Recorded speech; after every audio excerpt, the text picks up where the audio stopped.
Hello, beautiful. I'm your host, Nicole Goff. Welcome to the Ecstatic Life Podcast, the podcast for women who want to live fully embodied, nervous system regulated, open-hearted, radiant, and alive. Here we explore the practices, modalities, and lived rhythms that return you to yourself, to your heart, to your body, your intuition, and your divine spark. This podcast is for women who are ready to awaken their inner creatrix, activate their inner manifester, and remember, an ecstatic life isn't a destination. It's the path we're walking together. Hello, and welcome to this week's episode of the Ecstatic Life Podcast. I am your host, Nicole Desiree Goff. And today I would like to talk about the attitude of gratitude. And I want to propose a question to you. What if life isn't happening to you? What if life is happening for you? And how does that change your experience of the world? Are you a victim of your life? Are you an extra in your life? Or are you the director of your life? Are you the star of your life? Are you a person who life is happening to? Or are you the main character of your very own, one-of-a-kind, choose-your-own adventure story? These are some questions that I have been sitting with for years now. I think I'm on year 4 now in my journey of radical responsibility, radically taking responsibility for my life and my choices and my experience of the world and of this life. And I want to preface by saying that this isn't about pretending that you can control everything, because we absolutely cannot control everything that is happening in our lives. And I 100% do not advocate for an attitude of controlling, because that is just a recipe for disaster. Shit happens. People die, pets die, relationships hurt. Children get sick, children need us. Life throws all kinds of things at us that we don't choose. But we have a choice in how we relate to what happens. And there's a difference in having things happen in your life and surrendering your agency to those circumstances in an attitude of, it's all just happening to me.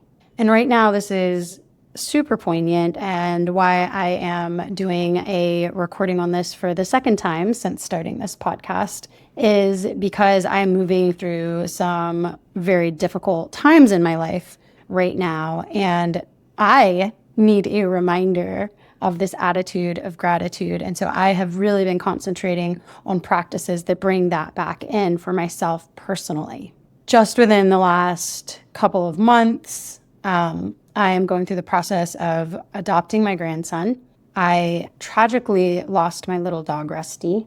My dad is needing end-of-life care, and I am navigating bringing my parents into my home and caring for them and what that looks like with VA and hospice and everything else. So there are multiple layers of grief and responsibility and transition and uncertainty. And you may have noticed that I've stepped away from interviews on the podcast for now and instead doing these shorter solo episodes. And that is one way that I'm holding myself in this transition, because interviews take a lot more energy, a lot more editing, scheduling. And right now I have to really be on call for my family. So objectively, this is a very difficult time of my life right now. And these are things that I absolutely would not have chosen. And I'm not sitting here saying like everything is wonderful, just be grateful. What I am personally discovering is that gratitude can coexist with grief. It can coexist with hardship. It can coexist with this point in my life that is feeling like a lot of stuff is happening that is not within my control. And I'm not going to say that the gratitude is erasing my sadness. It's not making these losses less painful, but it is giving me something to hold on to as I move through this difficult time. So re-exploring these practices that I found to be so potent and so powerful for me towards the beginning of my healing journey, I feel has been very, very important to keep me grounded and steady at this point in my life right now, going through the experience that I'm going through at the moment. In the past, this attitude of gratitude was very transformational when I was really becoming aware of and still in my resentment and martyrdom. I had this internal narrative all the time of I have to. I was showing up in my life with this attitude of victim mentality and martyrdom, all these responsibilities of the kids and the household and my marriage. I have to cook dinner. I have to do the dishes. I have to take care of the kids. I have to work. I have to spend time with my husband. I have to. And what was really underlying that was I was turning my life into a long to-do list of obligations. And that was creating so much resentment for me. Everything became a burden, another thing that was a demand of my time and my energy and my love and my space. And it was almost like I was keeping score and I felt trapped. And there was also a lot of blame and looking for the thing, the person, the circumstance outside of myself to blame or outside of myself to fix the problem. And this also brought in a lot of this if-then mentality. So like, if I had more money, then I'd be happy. If my husband changed, then I'd be happy. If my house were clean all the time, then I'd be happy. If it weren't so chaotic and there weren't so many children running around, then I'd be able to relax and take care of myself. So you can see how this attitude of outsourcing, of externalization, was taking all the responsibility away from me. I was just a victim. There was nothing I could do. Life was just happening to me. So one of the things that was really, really helpful back then was shifting from this attitude of I have to I get to. And it was just in catching myself, and I still do this to this day, it was just in catching myself every time I would say, oh, I have to go to the grocery store, I would pause. No, I get to go to the grocery store. I am privileged enough to be able to swipe my credit card and pay for my groceries without worry about where my food is going to come from. I am privileged enough to be able to buy organic whole foods that I get to cook for my family so that we can be healthy. This isn't something that I have to do. This is something that I get to do. And this wasn't some sort of like toxic positivity. It wasn't forcing myself to be grateful. This was practicing, like actively engaging with my choice, with my agency, with my perspective. And an important nuance here, I get to doesn't necessarily mean I want to. I think you could absolutely not necessarily want to do something in the moment, but still see the privilege in it. Yes, I might not want to leave my house and go to the grocery store and do this shopping. But again, I see the value in providing the nutrition for my family in the privilege that it is to be a wife and a mother who gets to cook for her family and provide in that way. To find that meaning in it, to find that I get to in it, even if maybe there are other things that I might prefer to be doing in that moment. And what I realized through this is you can be exhausted and still be grateful. You can be upset and still be grateful. And what I'm realizing now is you can be heartbroken and you can still be grateful. And this, where I'm at now, I'm sitting with, I get to be here for the end of my dad's life. I get to hold space for that. I get to be strong and I get to be a rock and I get to help my family. I get to help my parents through this time. I get to make the phone calls. I get to create space. I get the privilege of being able to help this transition. And I get to adopt my grandson. I get the privilege of raising him. I get to be a part of creating safety and stability for him. I get to be a part of healing the wounds that this transition is causing. And it's not that the gratitude cancels out the grief. It's not that the gratitude takes away the pain. But I do feel like it's allowing me more depth to feel things more fully, to see with more sober eyes instead of diving into the deep, dark depths of it.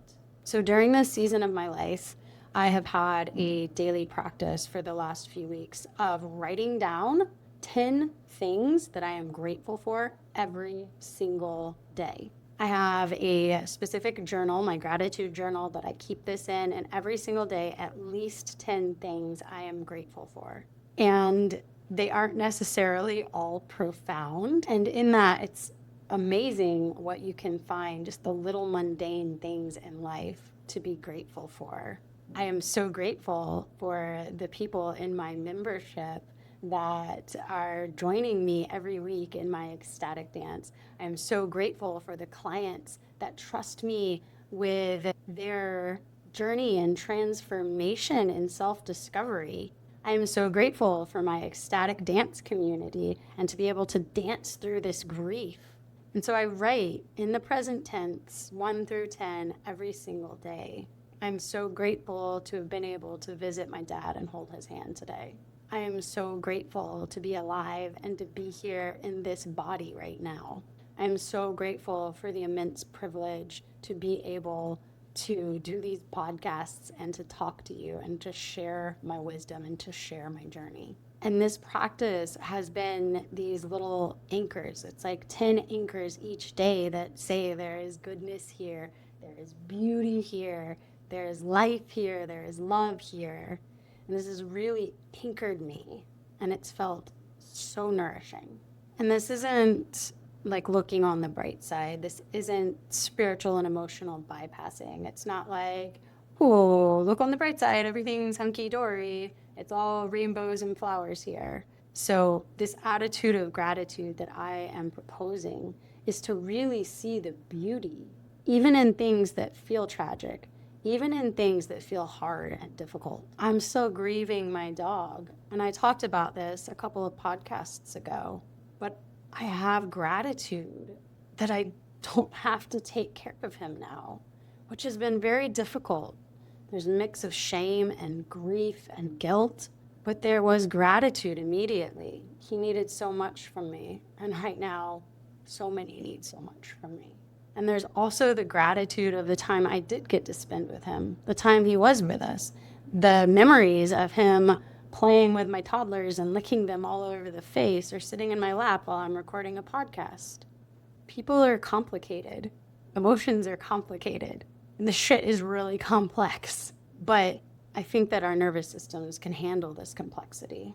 And especially the more regulated we become, the more we do these practices, the more we're able to hold that complexity within us. So I'd like to just bring in a few practices. Besides trying out the writing down 10 things you're grateful for, there's some other practices that I have found have really, really helped me with this shift of this like need external energy, this victim consciousness, and transforming that into this I get to attitude, this attitude of gratitude. And some questions that you can ask yourself every single day are, what is beautiful about this moment right now?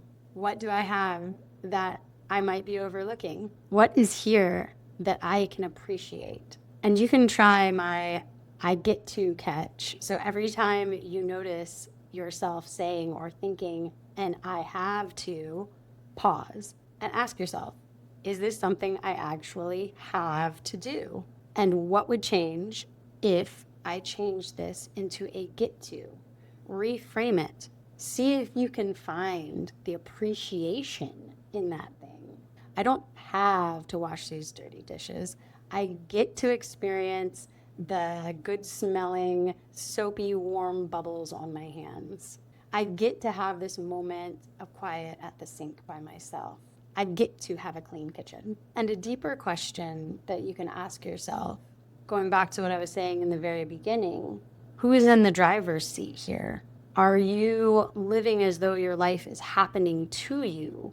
Or are you 100% an agent, the hero of your own journey? And agency doesn't mean control. This isn't about micromanaging and controlling every aspect of your life, because that shit is impossible.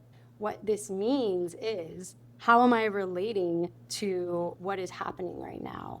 How am I choosing to be present? What meaning am I making from my experience? Even when things feel completely out of your control, your attention is your choice. Your perspective is your choice. Your response is your choice. The next step you take is your choice. And for me, in this season of life, this feels really, really important. I've realized I don't need for it to be easy and clean and joyous to experience it as precious. I don't need everything to be okay to find that inner okay and to find what is good in the world. I don't need for the grief or the sadness or the confusion or the anger to go away and to disappear in order to feel gratitude. I get to be here. I choose to be here. I choose to be present. So I invite you, where can you make these choices too? Write down 10 things you're grateful for. Look at your life and see, where are you saying you have to? And where could you instead choose to get to? Get curious. Start asking these questions. And then notice what shifts in your heart, what shifts in your attitude. And then send me a message and let me know about it, because I love hearing from you guys. Leave it in the comments, or you can reach out social media at Nicole Desiree Goff on all the social media, or you can email me. My new email address is nicole@nicoledesireegoff.com.